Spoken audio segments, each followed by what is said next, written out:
Nassira Ghenif, professeure des universités à Paris 8. Merci de votre invitation. Peut-être pour, de façon complémentaire et contrastée avec Rebecca Amselmen, je dirais que je suis restée dans le milieu de la recherche après avoir fini ma thèse.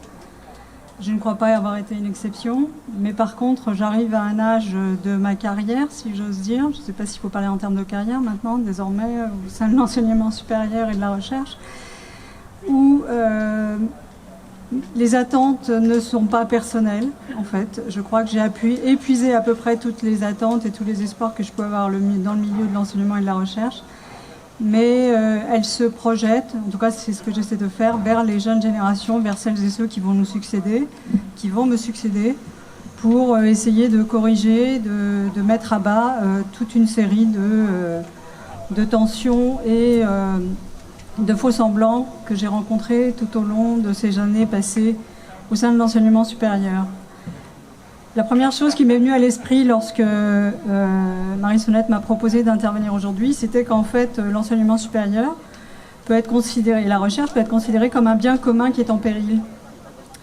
Et que ce qui nous revient à faire aujourd'hui, c'est de penser la puissance d'agir commune qui va être nécessaire pour sauver ce bien commun de sa vente à la découpe qui est en train d'être organisée, comme dans tous les secteurs, en quelque sorte, du monde dans lequel nous nous trouvons.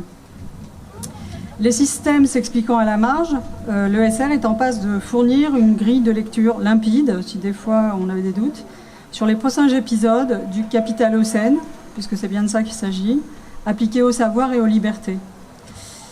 Avec la racialisation comme modus operandi, je pense qu'il est important de le dire aujourd'hui, puisqu'on a toujours l'impression que le milieu de l'enseignement supérieur et de la recherche est un milieu vertueux, est un milieu qui évidemment est exempt de toute forme de sexisme ou de racisme.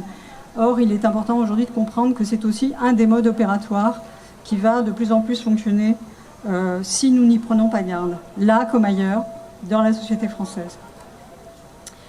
Je ne citerai qu'un chiffre en fait qui date d'une lecture que j'ai faite ce matin et qui m'a semblé particulièrement éloquent sur ce qui ne sera pas attribué à l'enseignement supérieur et la recherche si nous regardons ailleurs. C'est qu'il y a près de 40 millions d'euros qui viennent d'être promis pour sauver la presse française au terme de la séquence crise sanitaire.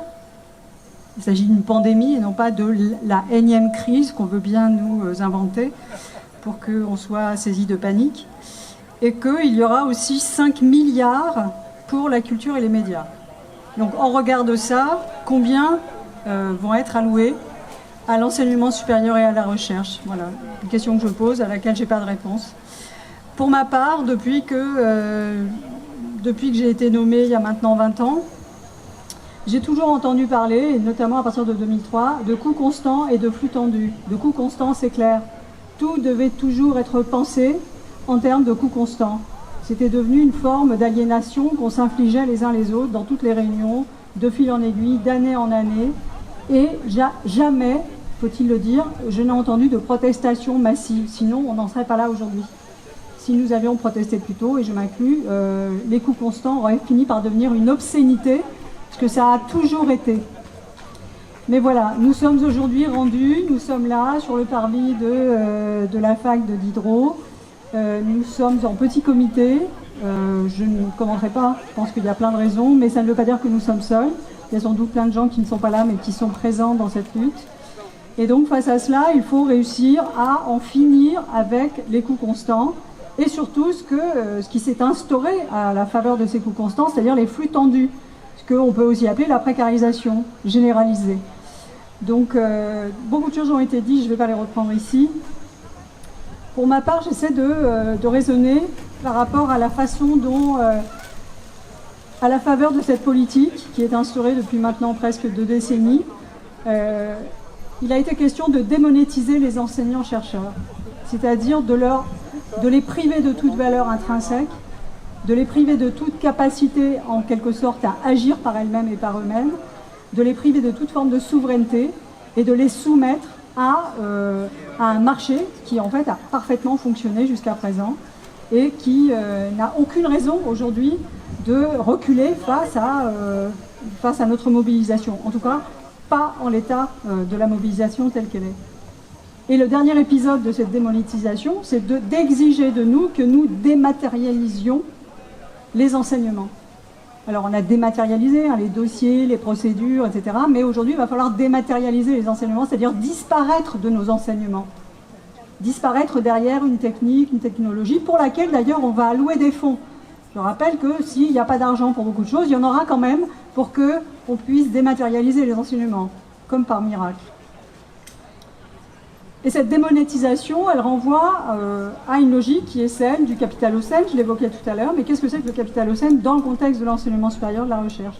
Eh bien, c'est une logique extractiviste. Je rappelle que l'extractivisme est un des moteurs fondamentaux du capitalocène, c'est-à-dire cette logique qui consiste à soustraire, à extraire ce qui a de la valeur pour d'ailleurs lui en octroyer de plus en plus. Eh bien, nous faisons partie, en tant qu'enseignants-chercheurs et en tant que chercheurs, nous faisons partie de l'extractivisme. Et si nous n'y prenons pas garde, nous allons de plus en plus nous prêter au jeu. Beaucoup l'ont déjà fait. L'ANR, c'est de l'extractivisme. Le fait de dire on pose le magot sur la table et maintenant vous allez entrer en concurrence pour avoir une partie du magot, c'est de l'extractivisme. Le fait de dire celles et ceux qui vont accepter d'enseigner en ligne au lieu d'être en présentiel et qui vont se plier à cette injonction, c'est de l'extractivisme. On reconnaîtra parmi ceux-là les meilleurs et on saura les rétribuer et les gratifier. C'est systématiquement cette logique-là qui est à l'œuvre. Tous les statuts qui aujourd'hui sont proposés, qui sont en CDI, qui sont justement des statuts spécifiques au sein de l'enseignement supérieur, visent à intensifier cet extractivisme. Donc aujourd'hui, il est de notre devoir, si nous ne voulons pas en quelque sorte nous prêter au jeu, de dénoncer cet extractivisme pour ce qu'il est. Alors si je parle dans ces termes-là, c'est parce que je le connais aussi à partir d'une autre perspective, qui est celle sur laquelle non seulement j'ai travaillé, mais qui est mon expérience personnelle, qui est celle d'être issu de. Comme vous le savez, n'est-ce pas, il y a les issus des quartiers, issus de l'immigration, issus de la diversité. Et bien bientôt, il y aura aussi ceux qui auront été issus de tel ou tel établissement d'enseignement supérieur, de telle université, et qui aura été sauvé de son sort. Parce que c'est bien de ça qu'il s'agit, les issus de, n'est-ce pas? C'est ceux qu'on trie pour décider qui a vocation à devenir un égal et qui n'a pas vocation à le devenir. C'est ceux parmi lesquels on pioche pour faire du délit de faciès, pour faire du contrôle policier et éventuellement pour les tuer sous le poids de 3 gendarmes. Donc ne nous méprenons pas sur ce que veut dire l'extractivisme, il a déjà été pratiqué dans les marges que j'évoquais tout à l'heure, les systèmes s'expliquant à la marge, ce que les issus de, ou ceux qui sont désignés comme tels, ont à nous apprendre, est d'une grande valeur pour le milieu de l'enseignement supérieur et de la recherche. Enfin, et donc, la question est de savoir si on mérite d'être sauvé ou pas, et par qui. Donc je voudrais revenir aussi, j'avoue que chaque fois qu'on chante, même si Macron ne veut pas qu'on soit là, etc., je ne chante pas en fait, parce que je pense que Macron, il est anecdotique, et qu'il est le symptôme de quelque chose qui le dépasse. Il est le président d'une Startup Nation à l'heure du capitalocène, et il ne faut pas se méprendre là-dessus. Il est l'intendant en fait d'un pouvoir qu'il a missionné et face auquel il doit servir loyalement ce qui est exigé de lui. Donc notre lutte, elle n'est pas contre Macron. Macron, il est là il est désigné, n'est-ce pas? Il travaille sur ordre. Et c'est bien au-delà de cela que nous avons à lutter, puisque de toute façon ces choses avaient commencé avec lui et elles continueront avec lui si de nouveau nous n'y prenons pas garde. Enfin, je voudrais finir sur une question que j'ai évoquée à plusieurs reprises. Je crois que la question des quartiers démunis et ségrégés, elle va devenir aussi celle des universités démunies et ségrégées. Autrement dit, il n'y a pas une histoire spécifique qui serait celle des quartiers, qu'on appelle populaires à juste titre, pour les réhabiliter dans leur puissance d'agir. Il va y avoir aussi ce risque d'avoir des universités qui soient ségrégées et démunies. Le démunissement, il a déjà commencé. L'assèchement des ressources bat son plein. Et il serait erroné de croire que ce qui a été imposé aux quartiers démunis et ségrégés, c'est-à-dire le fait précisément de les racialiser, le fait de les couper du reste de la société, le fait de les traiter comme des zones indigènes, et donc d'une certaine manière de réactiver, il y en a enfin qui le comprennent, mais il aura fallu du temps pour le comprendre, qu'en fait c'est un code de l'indigénat qui ne dit pas son nom. eh bien ces pratiques-là, elles vont se généraliser au sein de l'enseignement supérieur et de la recherche, tout comme certains et certaines ont réalisé en 2016, au moment de la lutte contre la loi travail, que les pratiques violentes policières qui en fait manifestaient le caractère illégitime de l'exercice de la violence de l'État français étaient en train de s'étendre à l'ensemble de la société.